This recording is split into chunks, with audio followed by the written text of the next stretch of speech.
Guys, it's Amanda from Blue Drop Transfers. Today I'm going to be walking you through the customization process for our neck tag templates. These templates are available to download on our website and really add a nice professional look to your clothing and apparel lineup. They're also a great way to market your brand and add a softer touch option for customers who don't care for the old school scratchy neck tags. In addition to the neck tag templates, we are also a full service DTF printing company and offer custom printing as well as over 500 ready to print designs for adults, children, and toddlers. So if you haven't already, check us out and see what we can help you to create after the video at www.bluedroptransfers.com. Without further ado, let's get into this. So, once you've downloaded the neck tag templates from our website, you're going to go to Google or any search engine is fine. And you're going to have to download a program called Inkscape.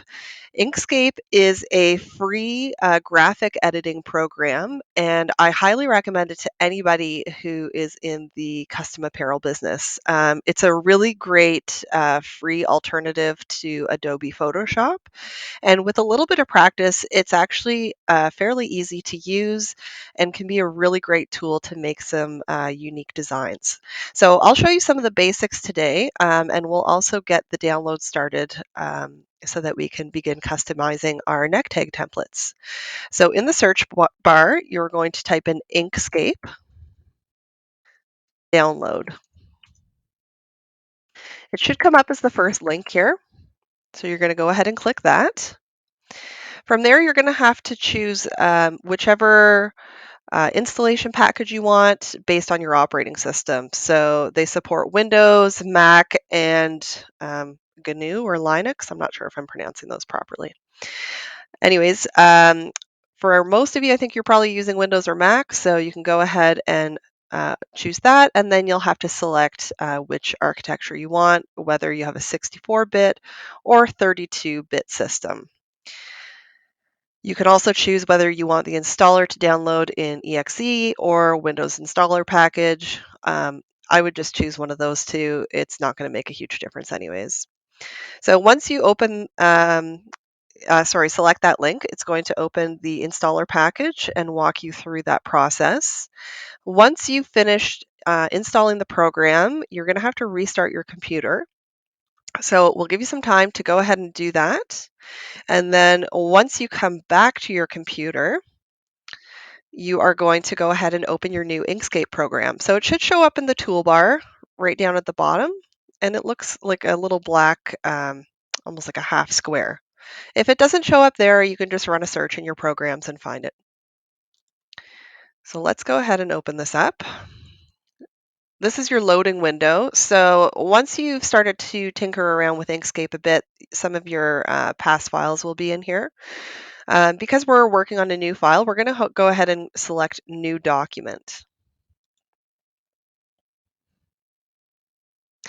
Now, your Inkscape program might look slightly different than mine. I've set mine up to have a custom layout based on how I like the different tools to be accessed. But that's not going to be a problem because I'm going to walk you through how to go ahead and get everything that we need.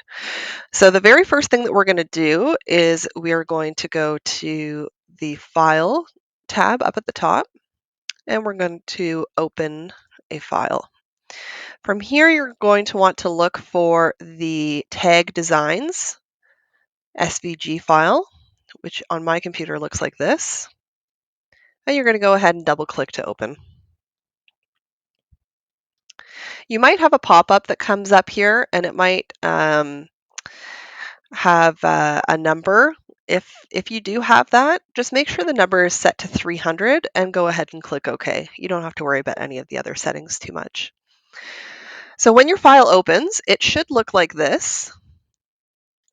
If it still has a white background, that's okay. I'm going to quickly show you how you can change that. So on the side of your toolbar, you might notice 3 dots here. You're going to go ahead and open that, which will expand our toolbar menu. Now, up at the top, you may have these symbols and you might not. So I'm going to make sure that you have them there. The first one we're going to need is document properties. So if this one isn't here, you can go ahead and click File and Document Properties, and that will open this menu for you. So in here, we get to change our canvas. So you can go ahead and go right down to the bottom, and you'll see there's a checkbox for checkerboard background. You see if I toggle that on or off, it will either appear or disappear. And what a checkerboard background does is that tells Inkscape or any other program that it is a transparent background. So even though I change this to any color, whether it's black, white, red, green, it doesn't matter. If it's a checkerboard background, that is telling Inkscape that it is transparent and it will save the file as such. So that being said, if it's easier on your eyes to change the color of the background, go ahead and do so. Just make sure that it's set to checkerboard, and you can do that just by changing the background color by clicking right here. Another thing that might be showing up is like a big rectangle, almost like a page border in this area. If that's the case, you likely have the Show Page Border toggled on, so you can go ahead and turn that off. Otherwise, don't worry about changing any other settings in here. That's all we're going to need to do. So you'll see here there are four different um, neck label, oh my gosh, what's the word I'm looking for? Neck tag templates, sorry about that, that you can choose from. So for the most part, they have similar fonts. I've purposely designed them that way to make it easier for you guys so you aren't having to download 1,000 different fonts. That being said, if you don't like the font that we've used, the nice thing about this program is that you're going to have the flexibility to change that. You can use whatever font you want. So go ahead, feel free to really customize these layouts and make it yours. If you do like the fonts that we have used and you don't have them on your system already, I've actually provided some download links here. For the most part, they do include a commercial license. However, Green Hostel is one of the unique ones. So if you already have a Creative Fabrica membership, you will get the commercial license by downloading it through there as part of your membership. If you don't, that's okay. You can still download it, but you will have to pay for the file. Um, so aside from that, we will get started and let's check out one of these designs. The other thing that I wanted to mention is that I've used our logo here just for the sake of demonstration so that you can see how they'll look like in the end. Um, but in the finished file, it's just going to have a logo placeholder text, and that's going to be a spot for you to upload your individual logo. So let's start with this one here while we're here. So in this place, it's going to have something that says logo placeholder, just like right here. So let's go ahead and delete our logo and make it look exactly like what will be on your screen. So it's just going to say logo placeholder, right? What we want to do is we want to incorporate your logo. So you're going to go ahead and click on File and Import this time.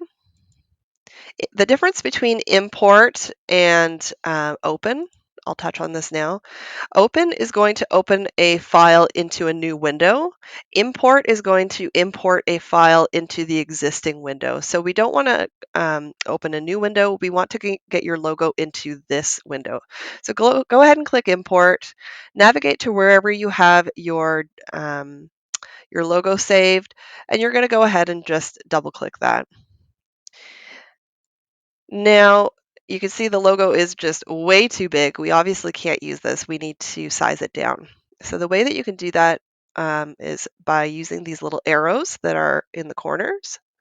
And if you want to maintain the proportions, all you have to do is hold the Control key and then just drag it down. And that'll make sure it doesn't do anything funky in terms of distortion.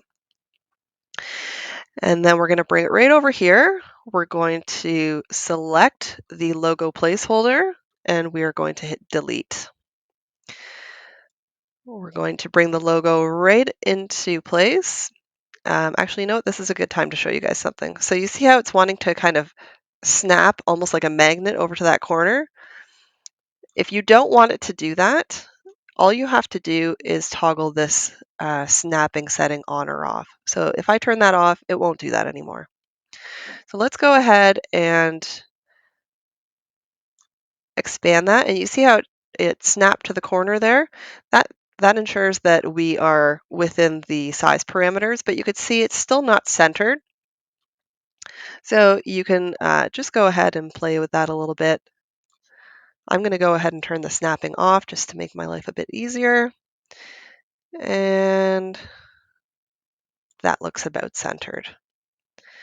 I'm going to show you guys another centering tool. So if you select this box down here, and you can do that just by dragging, holding your mouse button and dragging over, it's selected everything.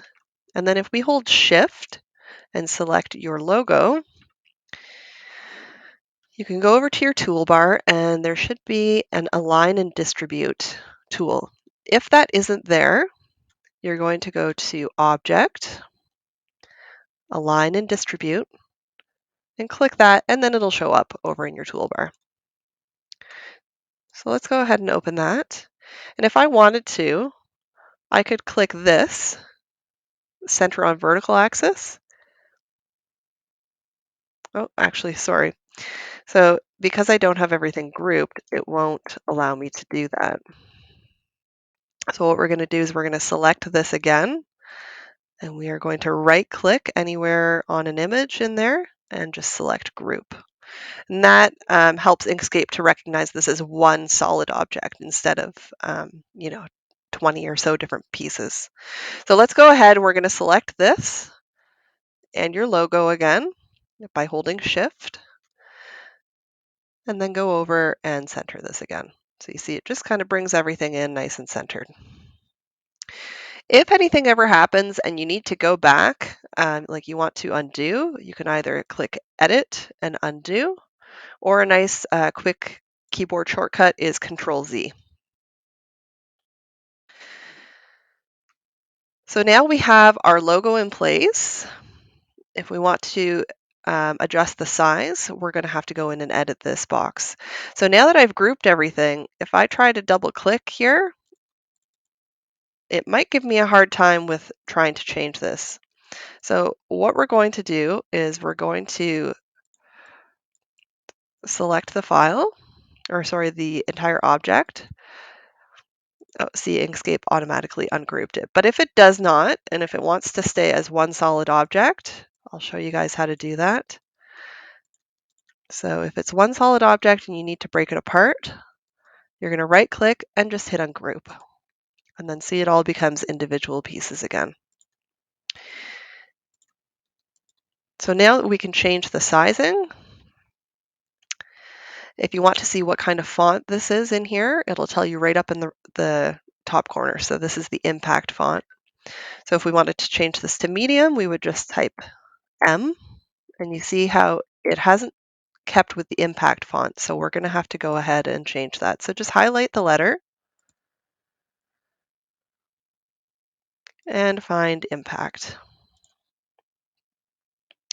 Now, because the M is a slightly different shape than the S, we're going to have to realign that into the circle. So you already have your M selected. You're going to hold the Shift button and select the circle. Go back over to the Align and Distribute tab. And we're going to center on the vertical axis and also on the horizontal axis. And that just puts it right in the middle of that circle. Now we're going to go ahead and change some of the text. So I just have these in here as placeholders for you guys. You can really put whatever you want. So if you don't want to put what it's made of and you want to put a slogan in here, you can go ahead and do that. You could say high quality clothing or something to that effect. And again, you can use any font that you want that's in your system. For this one, we use the Montserrat font, which is one of my favorites. Um, so you can go ahead and just change it to whatever you'd like, really. And that goes for any of the text in here. So if you'd rather have an Instagram tag at the bottom, you can go ahead and do that. If you'd rather use the laundry symbols, I will show you how to do that right now. So actually, while we are talking about the Instagram option, if you wanted to put an Instagram tag in here instead, you're going to go down to this tag option and you see the little Instagram logo. You're going to select that and hit Control D, that's D is in Delta, on your keyboard, and it will duplicate it. So once you've done that, you should be able to drag the other one right up here. We're going to move this over to the side just for now. You can put your Instagram symbol in here. You can make it smaller if you want to using those arrows that I showed you. And then just double click on this to change the text. So you could put, your business name. So for us, it's Blue Drop Transfers. For you, it's likely something else. And then go ahead and you can change the font again to whatever you'd like. Now, do you see how this has cut off at the end? If that happens to you, there's a really easy fix. You're just going to click the letter button, see the big A, and this little dot in the corner, you're just going to drag it out just to make a little bit extra space for those letters. And now we can see this is too big. It's hanging over. We don't want that. So you can either do that adjustment with your mouse and the arrows, or if you'd prefer to have a set font number, you can click the A again, and you can adjust the font using the number system here, whatever your preference is. Okay, so now I'm going to show you how to change this over to from text to symbols. So you're going to import the laundry symbols of your choice. So we're going to go to File and Import. You're going to navigate over to wherever you have your um, laundry images saved. So what color is this? The white. So we're going to use white symbols. I'm not going to use any specific ones. I'm just going to pick some randoms. So let's go with iron. The other thing is you're going to have to do these one at a time. You cannot select multiple files when importing, which is a bit annoying, but hopefully something Inkscape looks to add later on. So you're going to choose your file and just click Open. And there it is right there. Now let's say we want two more. You're going to go through the same process. So File, Import. We'll add this one for dry, and we'll add one more. Do not steam. I should take a moment to say that any of the text that I have in here, this isn't specific to our transfer care instructions. They're all just in there as placeholders and examples. So um, don't feel like you need to follow those or that there are specific instructions. So if you wanted to add these in addition to text, you can select the text and just drag it down a little bit. Same with this one.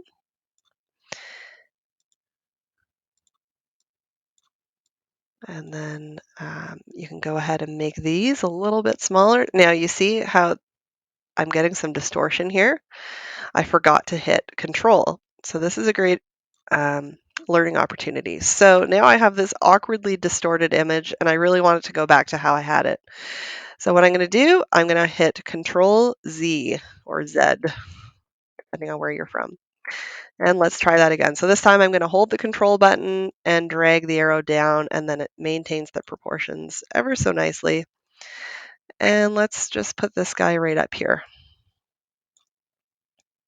Now this is getting a little bit tight in terms of how it might look for your finished product. So you're going to want to consider that. You don't want your text to be too small, just because it might make it a little bit harder to apply.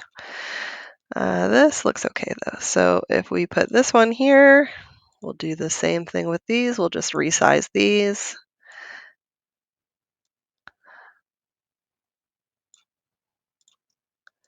And get them all into place.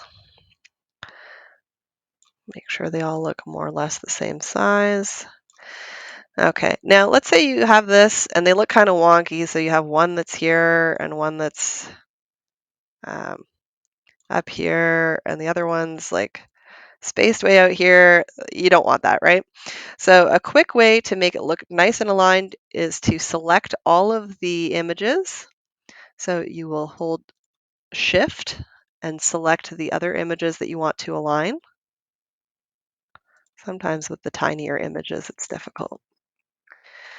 Another little trick for zooming in, if you have a mouse with a scroll wheel, you can hold Control and roll the scroll wheel back and forth, and that will zoom in and out. Otherwise, you can use the zoom buttons down here at the bottom right. Okay, so now we have selected all of our images. We're going to go back to our Align and Distribute tool. We're going to use this a lot.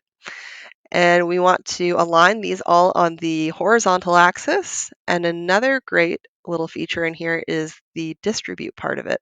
So you can make the gaps between the objects equal, and there's a few different options in here. So I encourage you to go ahead and play around with those.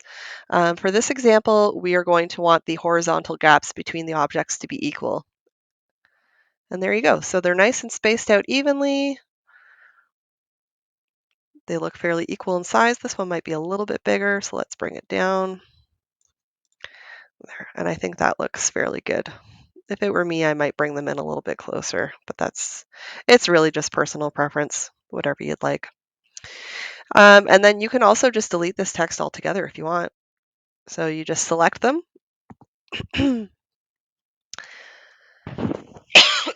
Excuse me. And once you selected it, you're just going to hit delete on your keyboard. And then you can bring these in, you can make them bigger. Really, it's totally up to you how you want these labels to look and feel.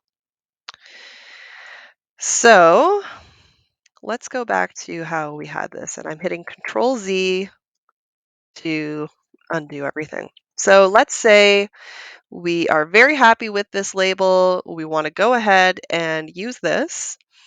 What we need to do to export this file into a printable format is to select everything. So you want to make sure that your rectangle that you draw or square, whatever it is, always encompasses the entire area.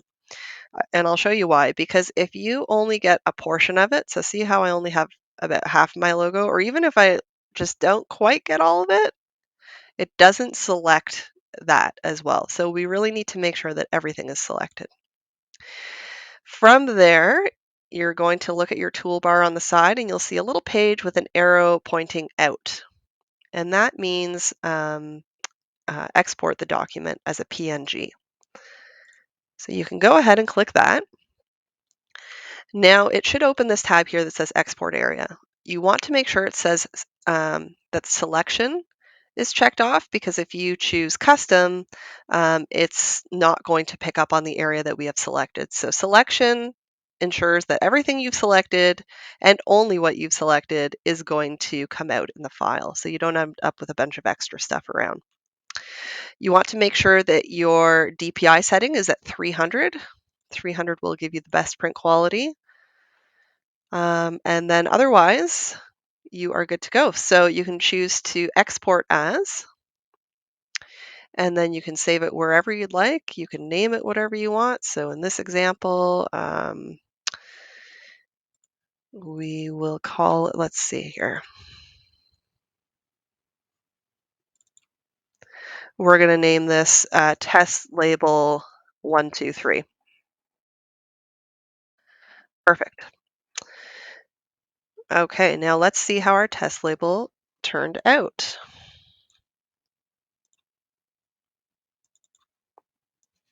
So we're going to go ahead and open that folder.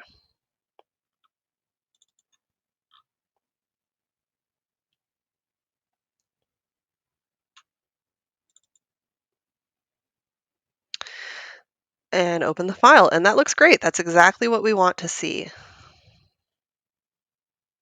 So as a print company, what's really important is that we have everything included. The resolution is clear. We don't see any blurriness. There isn't anything else included in the image.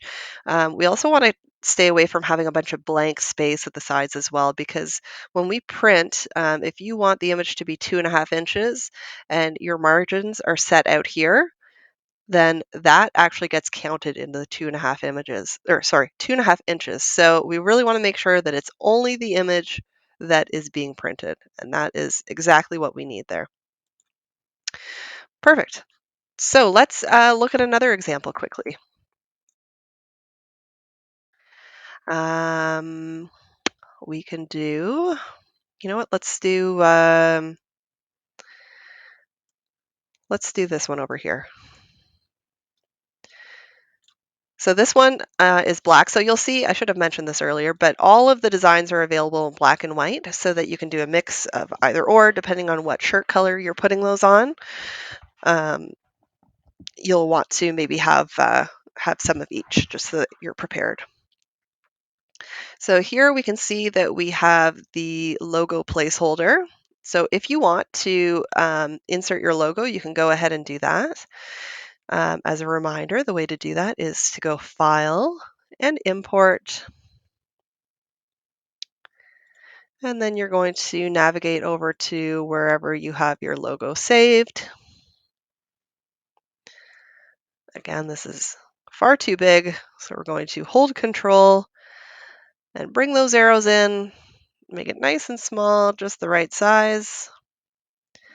I'm going to hold Control and zoom in on my wheel to zoom in here.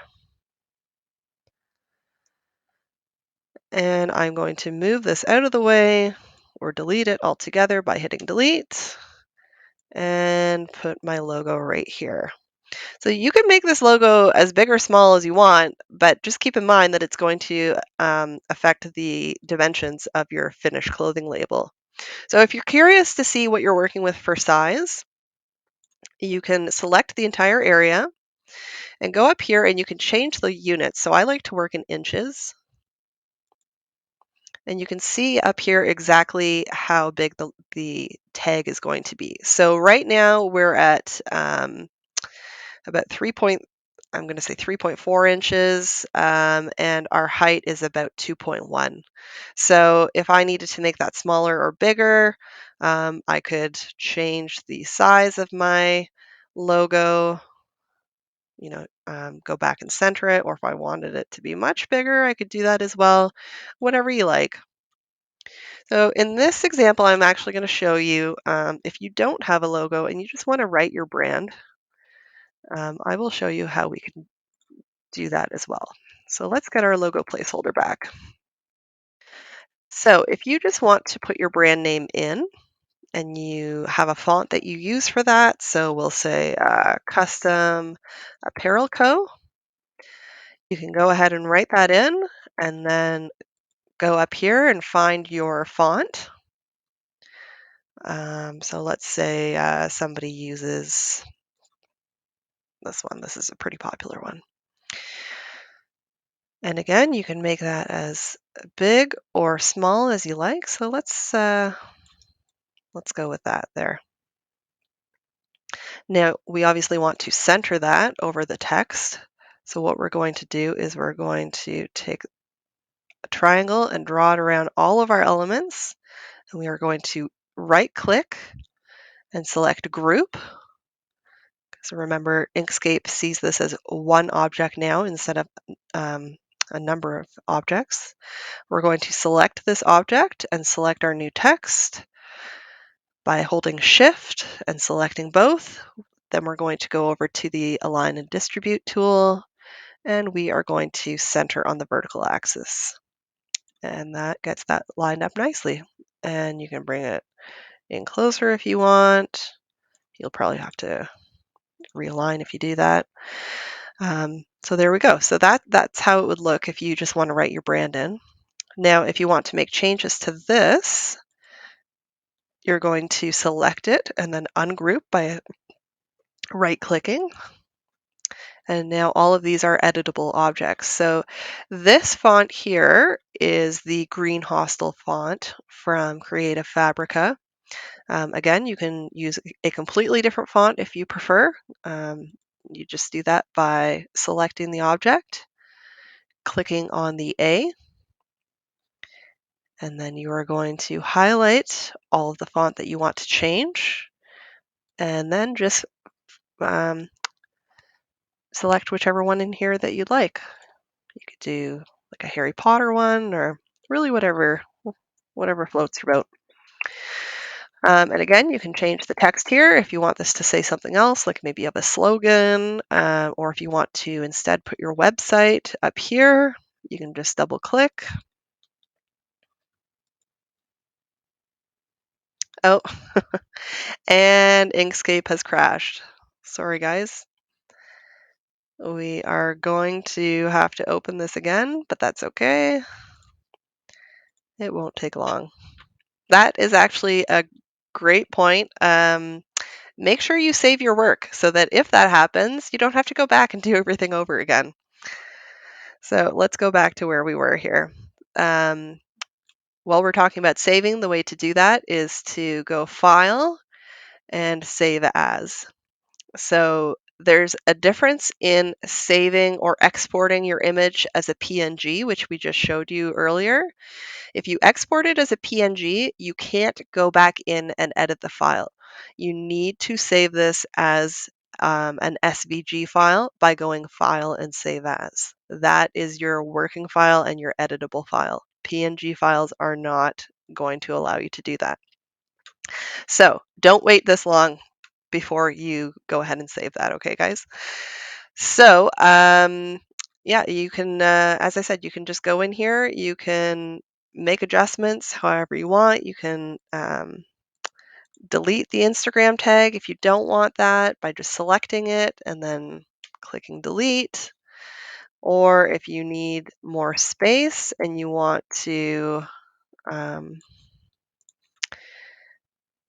move this over a little bit, you can do that. And then that'll give you some room to put your tag in there. So you might find that you don't have quite enough room depending on how long your name is to have both the website and the Instagram tag. You might have to choose one or the other. Let's say we just want to have our Instagram tag. We'll go ahead and delete the website by deleting that. We are going to group together our Instagram symbol and account tag by right-clicking and choosing group, so it makes it one object. And then we will bring it, you can bring it over to the middle if you want.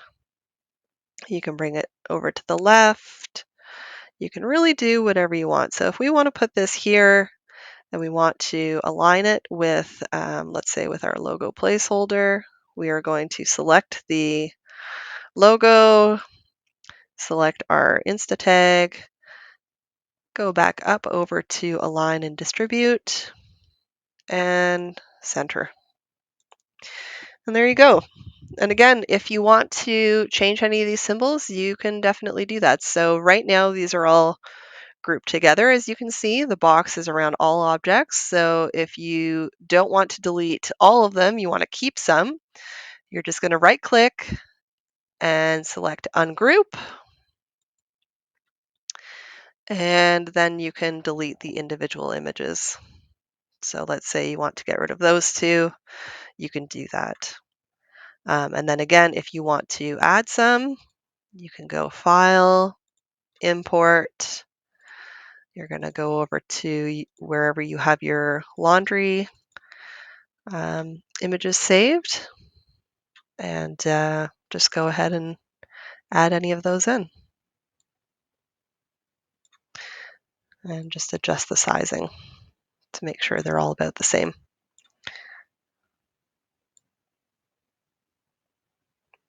So you can play around with that a little bit. Now you can see the alignment and distribution is a little bit off here. So we're going to, let's realign this whole thing. I'll show you guys how to do that. So we're going to hold shift and select all of our objects that we want to align. Go back over to align and distribute.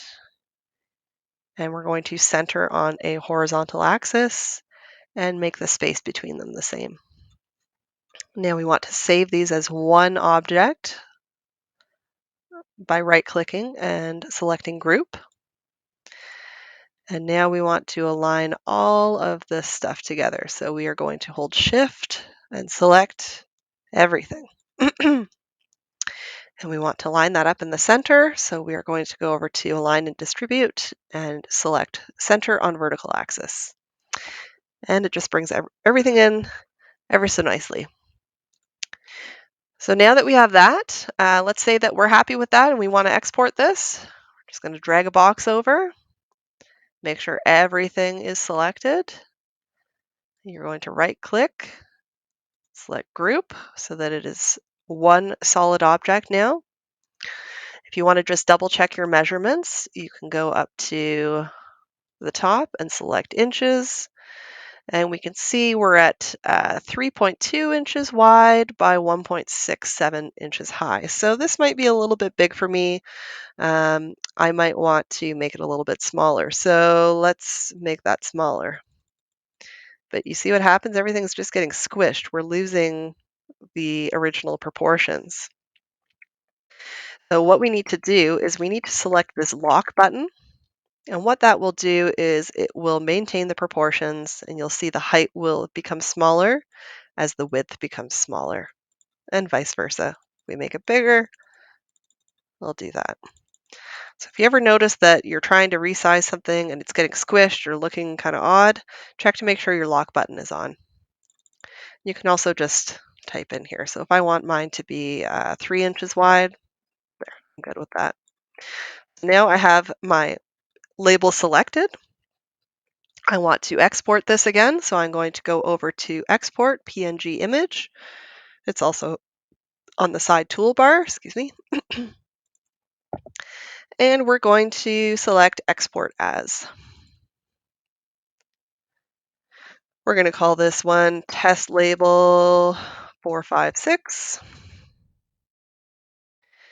And let's check to make sure that it uploaded.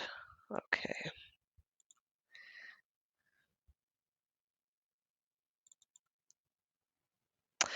So you see, it didn't, it saved a bunch of other stuff in here. We don't want that. So let's go back and see what went wrong.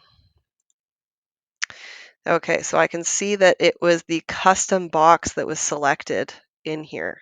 And that's why it just chose a random area. So we want to make sure that it's selection that's checked off. And let's try that again.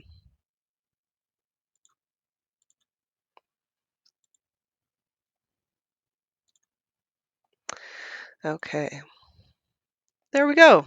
Perfect. Mine shows up on a black background because of my theme. Yours might look a little bit different, but what you want to make sure is that there's no color in the background.